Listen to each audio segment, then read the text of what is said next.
Assalamualaikum, selamat pagi. Kita lanjutkan di video yang ketiga. Masih membahas scheduling, penjadwalan. Di sini yang kita jadwalkan itu adalah job atau project atau pekerjaan di dalam suatu industri pada materi sistem produksi. Nah, di dalam penjadwalan ada yang namanya sequencing method atau metode pengurutan. Nah, sequencing method yang ketiga itu adalah shortest processing time, disingkat jadi SPT. Jadi, urutannya itu berdasarkan waktu proses yang paling pendek duluan, terus sampai ke yang paling panjang. Nah, kasusnya bagaimana? Nah, di sini saya ada sebuah contoh kasus di mana perusahaan itu bekerja mulai jam 7 pagi. Nah, ini ada. Nah, kemudian nama pekerjaannya kita kasih kode, yaitu pekerjaan K, L, M, N, O. Jadi ada 5 job, ada 5 pekerjaan. Untuk menyelesaikan pekerjaan K dibutuhkan waktu 10 menit, L 9 menit, M 11 menit, dan begitu seterusnya. Nah, untuk menyelesaikan pekerjaan K, ya, ternyata produk yang harus dihasilkan untuk pekerjaan K itu adalah 120 unit produk. Ya. Dan waktu setup untuk mengerjakan 120 unit produk ini ternyata adalah 10 menit. Di mana itu deadline-nya untuk pekerjaan tersebut harus selesai pada jam 17. Jadi untuk pekerjaan K, deadline-nya jam 17.00, waktu prosesnya 10 menit, jumlah produk yang dikerjakan 120 menit, dan waktu setup mesinnya itu adalah 10 menit. Apabila pabrik tersebut start pada jam 7 pagi. Lalu bagaimana dengan job L? Job L, untuk menyelesaikan job L, itu waktu proses per produknya itu adalah 9 menit, di mana total produk yang dikerjakan 100 unit produk, waktu setup mesinnya itu adalah 8 menit. Dan jatah waktu untuk menyelesaikan project L itu paling lambat jam 22.30. Oke? Nah, inilah kasusnya. Kita akan menggunakan shortest processing time. Dari soal ini kita bisa kerjakan ya. Langkah pertama kita hitung dulu due date. Karena di sini kita tahu jam start jam 7. Sementara untuk pekerjaan K itu akan selesai, ya harus sudah selesai jam 17.00.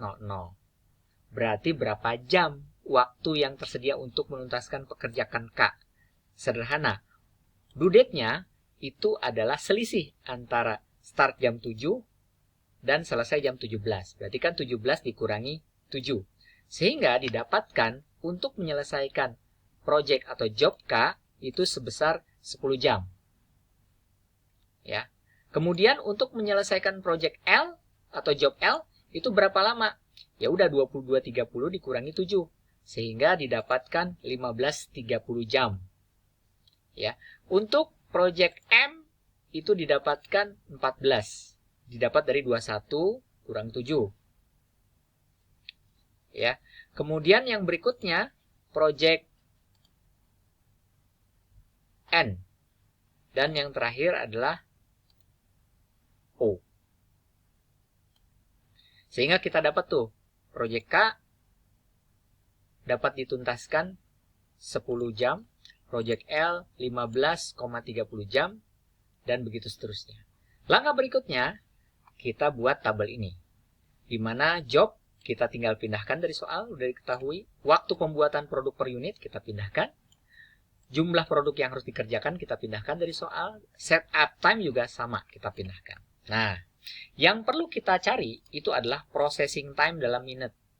Ya, berapa waktu pengerjaan untuk menyelesaikan satu job, ya, termasuk waktu pembuatan dan setup time-nya. Kemudian kita konversi processing time-nya ke dalam jam. Kenapa? Karena di sini due date-nya yang tersedia itu adalah jam. Ya, oke. Baik, kita mulai dari yang pertama. Menghitung processing time dalam minute. Waktu untuk menyelesaikan project K itu sederhana. Waktu pembuatan per unit dikali jumlah produk. yang dikerjakan ditambahkan dengan setup time. Ya, dari sini kita lihat.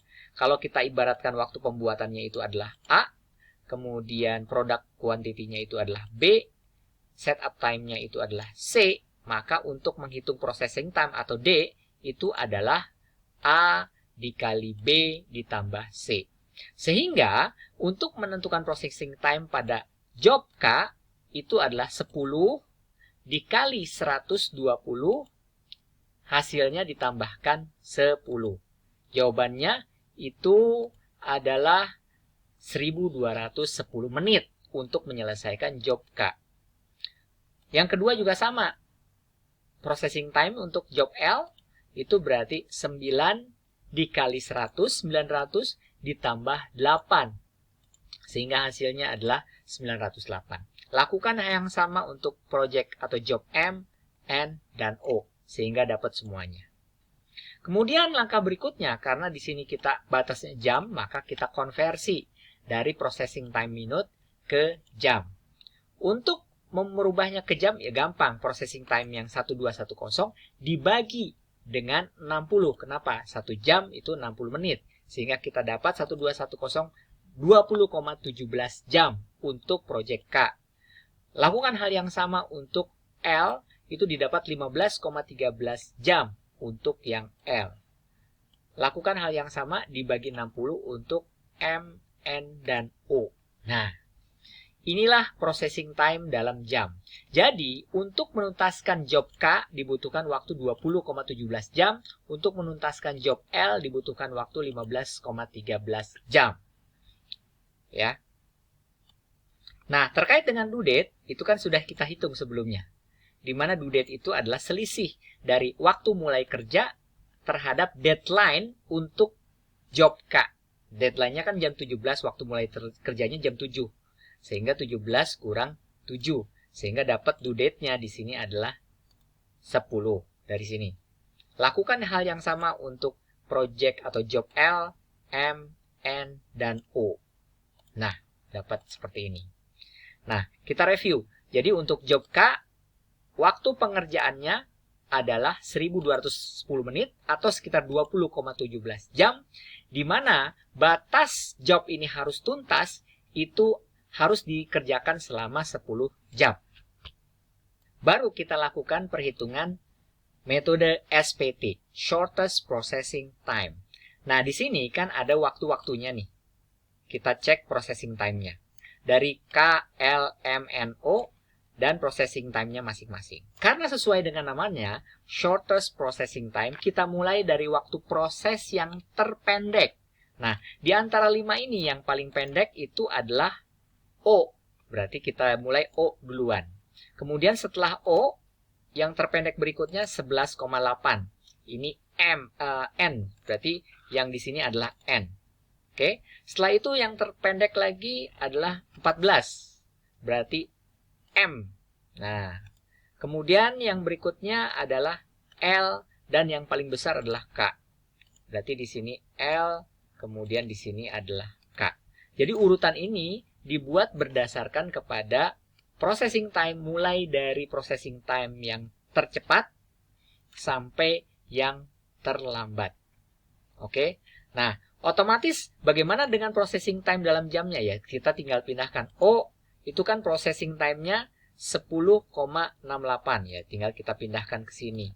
Kemudian N 11,8 ya. N ya. Ini kita tinggal pindahkan. Lakukan hal yang sama untuk M, L, dan K. Oke, kita lanjutkan untuk completion time. Completion time untuk yang job O itu sama dengan ini. Ya, sama dengan processing time-nya. Jadi 10,68 untuk yang pertama. Ya, artinya job O akan tuntas pada jam yang ke-10,68 menit. Lalu bagaimana dengan N? Nah, untuk N berarti kumulatif yang kedua. Jadi ini adalah processing time sebelumnya, completion time yang sebelumnya ditambah dengan processing time jam yang kita hitung untuk N. Berarti 10,68 ditambah 11,60. Sehingga kita dapat 22,48. M juga sama. M adalah completion time sebelumnya ditambah dengan processing time yang kita hitung. Berarti 22,48 ditambah 14,83 sehingga dapat 37,32. Intinya ini adalah kumulatif. Kumulatif ya. Nah, jadi kita bisa membaca bahwa Project N dapat dituntaskan pada jam ke-22,48, Project N dapat dituntaskan pada jam ke-37,32, dan begitu seterusnya. Terkait dengan due date untuk job O, kita tinggal pindahkan dari due date di sini. Untuk job O kan 11, ya berarti kan due date-nya 11. Untuk job N itu 15, berarti due date-nya 15, tinggal kita pindahkan. Lakukan hal yang sama untuk yang lain. Nah, tardiness atau kelambatan. Kelambatan itu akan muncul kalau sekiranya completion time lebih besar daripada due date. Tapi kalau completion time-nya kurang daripada due date, maka kelambatannya itu akan menjadi 0 atau nggak ada. Nah, di O itu sama. Kemudian di N itu ternyata ada kelambatan di sini. Karena batasnya untuk mengerjakan project N itu sampai jam ke-15. Tetapi project N baru tuntas pada jam ke-22. Maka otomatis tardiness-nya ada. Tardiness-nya itu adalah selisih antara completion time dikurangi dengan due date. Sehingga didapat tardiness-nya 7,48. Kemudian M juga sama. Di sini completion time-nya lebih besar daripada due date. Jadi batasnya kan mestinya jam ke-14 selesai, tetapi baru dituntaskan jam 37,32. Berarti tardiness-nya itu adalah 37,32 dikurangi 14. Sehingga didapat 23,32. Begitu juga untuk L dan K. Lakukan hal yang sama. Kemudian Anda totalkan untuk completion time-nya dari atas. O sampai K ini Anda totalkan sehingga dapat 195,55. Dan Anda totalkan tardiness-nya, kelambatannya. Berarti dari atas ke bawah Anda totalkan sehingga dapat 130,57. Berarti total rangkaian job keseluruhan itu membutuhkan waktu 195,55 jam. Dan total kelambatan untuk mengerjakan semuanya itu 130,57.